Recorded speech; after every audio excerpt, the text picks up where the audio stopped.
আওয়ামী লীগ ক্ষমতায় এসে নির্বাচন ব্যবস্থাকে ধ্বংস করে লুটপাটের রাজত্ব কায়েম করেছে এবিএম মোশাররফ হোসেন। বিস্তারিত থাকছে সৈয়দ মোহাম্মদ রাসেলের প্রতিবেদনে। পটুয়াখালীর কলাপাড়ায় বুধবার কুয়াকাটা পর্যটন হলিডে হোমস মাঠে কুয়াকাটা পৌর যুবদল আয়োজিত এক সংবর্ধনা অনুষ্ঠানে প্রধান অতিথি হিসেবে উপস্থিত ছিলেন বিএনপির কেন্দ্রীয় কমিটির প্রশিক্ষণ বিষয়ক সম্পাদক এবিএম মোশাররফ হোসেন। এ সময় তিনি বলেন, আওয়ামী লীগ দেশের মানুষকে গুম, খুন, হত্যা করেছে।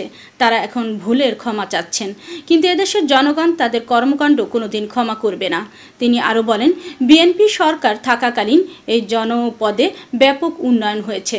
আওয়ামী লীগ ক্ষমতায় এসে নির্বাচন ব্যবস্থাকে ধ্বংস করে লুটপাটের রাজত্ব কায়েম করেছে। তাই আগামী জাতীয় সংসদ নির্বাচনে বিএনপি সরকার গঠন করবে বলেও তিনি আশাবাদ ব্যক্ত করেন।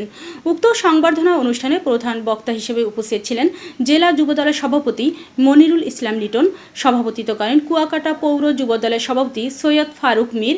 উল্লেখ্য, গত 5 ফেব্রুয়ারি কুয়াকাটা পৌর যুবদলের সাধারণ সম্পাদক জহিরুল ইসলাম মিরনের উপর দুর্বৃত্তদের অতর্কিত হামলায় আহত হয়ে দীর্ঘ 4 মাস চিকিৎসা শেষে কুয়াকাটা ফেরেন।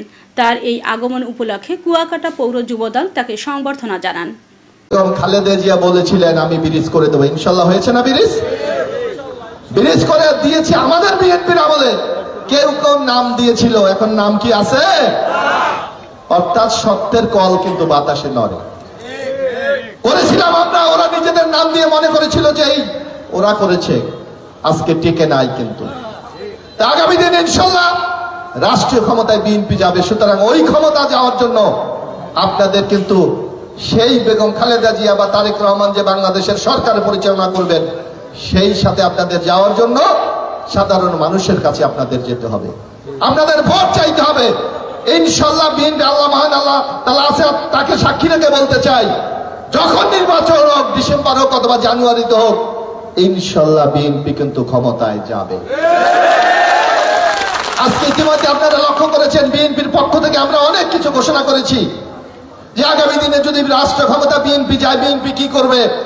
আমাদের এখানে আমাদের মা বোনরা আছে, বিএনপির পক্ষ থেকে স্পষ্ট ভাষা বলা হয়েছে। এখন আপনারা জানেন, বেগম খালেদা জিয়া যখন ক্ষমতায় ছিল তখন আপনার এই যে বিজেপি বলেন, বয়স্ক ভাতা, বিধবা ভাতা, স্কুলের ছাত্রছাত্রীদের জন্য উপবৃত্তি, এগুলি প্রবর্তন করেছিলেন।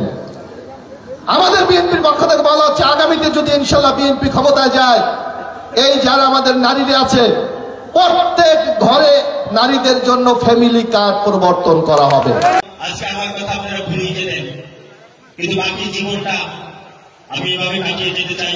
সর্বোপরি আপনাদেরকে পাশে চাই, আপনাদের পাশে আগামী দিনের জন্য আমি অন্যায় প্রতিবাদে, আপনাদের স্বার্থে, জনগণের স্বার্থে যে সমস্ত কাজ